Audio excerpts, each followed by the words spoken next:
So hello guys, welcome to the new tutorial of how to use our TeamSpeak in LAPD. So basically, ang TeamSpeak ang magsisilbing radio natin for communication while doing some patrols inside. So tutorial natin is yung pag-download ng TeamSpeak ngayon. Itong folder na to, i-drop ko to sa description link below. Download nyo na lang yung file na yun and then makikita nyo na to. Then first step natin, sundan nyo na to is yung teamspeak.rar. Click nyo lang. TeamSpeak 3 client Windows 64. Double click and then may magpa-pop up dyan na yes. I-yes nyo lang. And then wait for the installation. Okay, once na nag-pop up na to, i-next nyo lang. I-drag down. I accept. Next. And then next nyo lang. Kapag lumabas na tong TeamSpeak install overwolf, if naka-uncheck to, i-check nyo yan. Install nyo. And then click install. Run TeamSpeak. Finish nyo yan. Then, basically, you have TeamSpeak. Ganun lang siya kadali. And then, scroll down nyo lang to. I accept, continue, and then continue without logging in. Choose your nickname, cancel nyo muna yan. And then, kapag nagawa nyo na lahat ng step na yun, X nyo na tong TeamSpeak nyo. Then, punta tayo sa Radio FX plugin 64. Double click nyo siya ngayon, and then, install. Yes, and then, yes nyo lang ulit. Radio FX yun guys ha. Okay, next step na tayo. X nyo na to. You can close it na. Punta tayo dito sa search bar ng window nyo. Search nyo is TeamSpeak 3.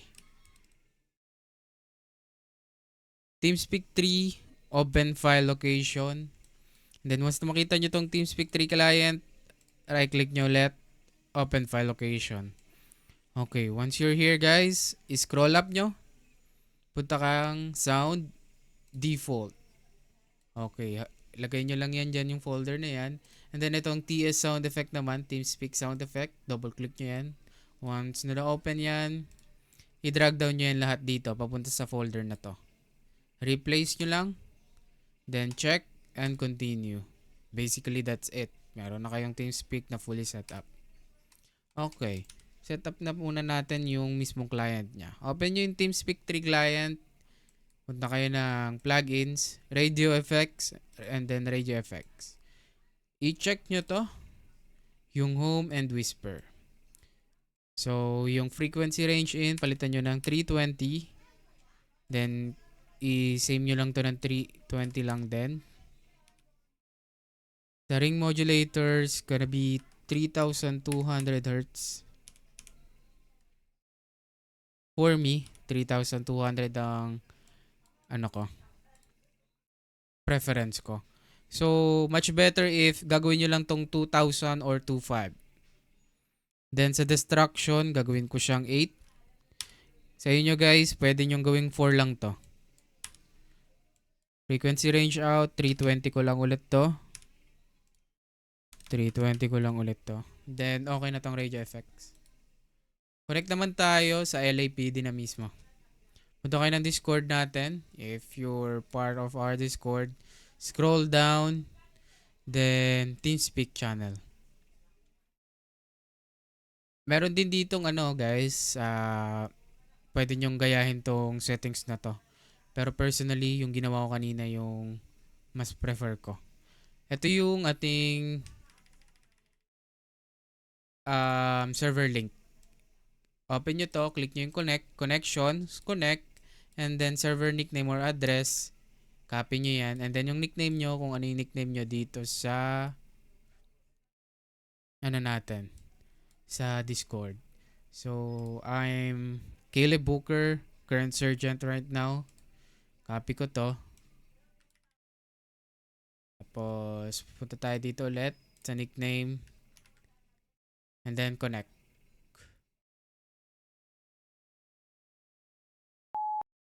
So, yan. Basically, I'm inside the department now. Punta kayo ng tools, options, playback.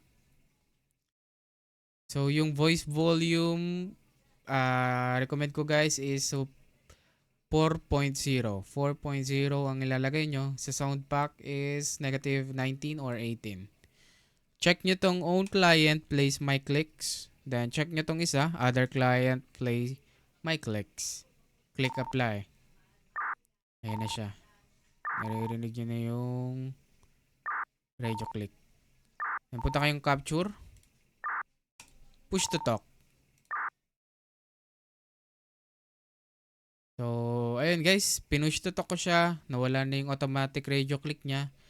And then, yung push to talk ko is naka-mouse button 5 ako kayo guys. Pwede nyong gamitin kung ano yung prefer nyo or kung saan kayong sanay na button.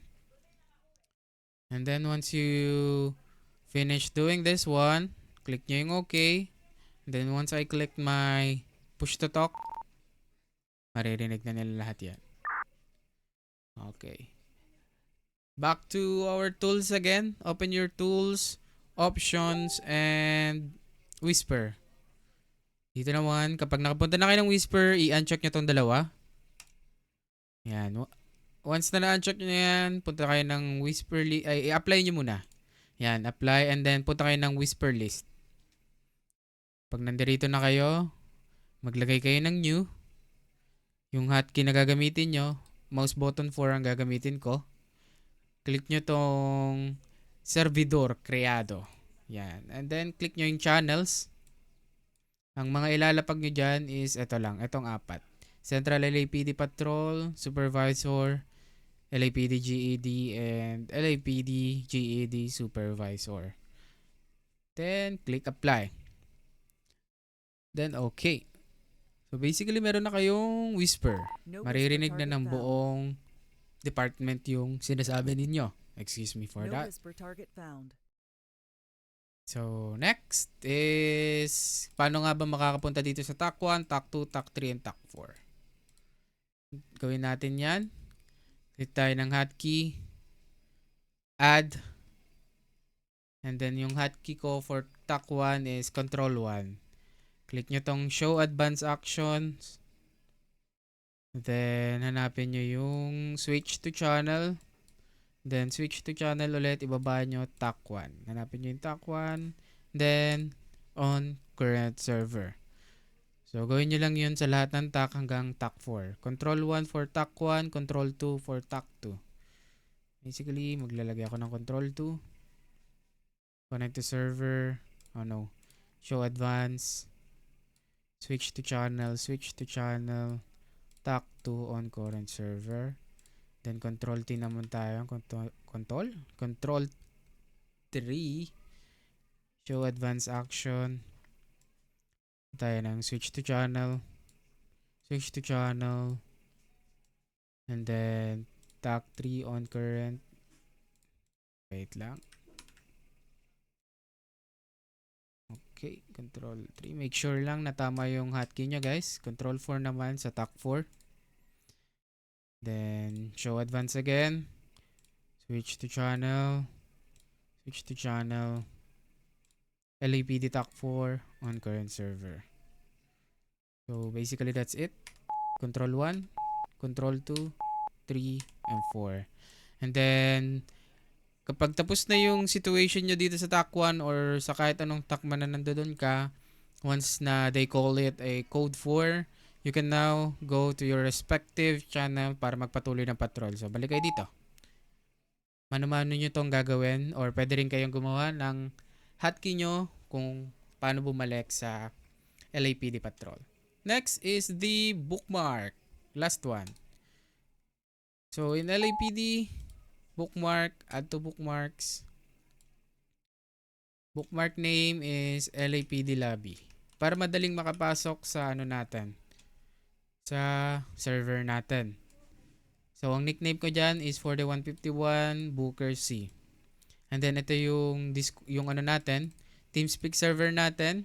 Default channel, make sure na parehas lang dito. LAPD Lobby nakalagay, napapasukan ko. So, basically, sa default channel, LAPD Lobby ang ilalagay ko. LAPD Lobby. Yan, hit apply. And then, okay. So, kapag nag-quit ako dito, kunyari, matutulog na ako, open ko TeamSpeak, click ko lang tong bookmark, LAPD Lobby. Pag click ko yan, automatically, dito na ako sa LAPD Lobby.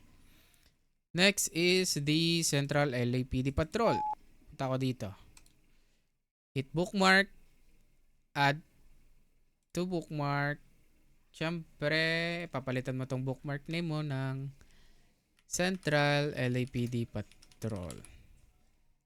Then, tong nickname ko, magpapalit na to. Since I'm on patrol, gonna be using my call sign now, which is 51 Paul Sam. Itong paggamit ng call sign is matututunan natin to sa training course. Ayan yung call sign ko. Then, default channel, papalitan ko ng Central LAPD Patrol. Hit apply, and then okay. Connections, magdi-disconnect ako ng server. Hit ko tong Central LAPD, kunyari magpapatrol na ako. Hit ko lang yan.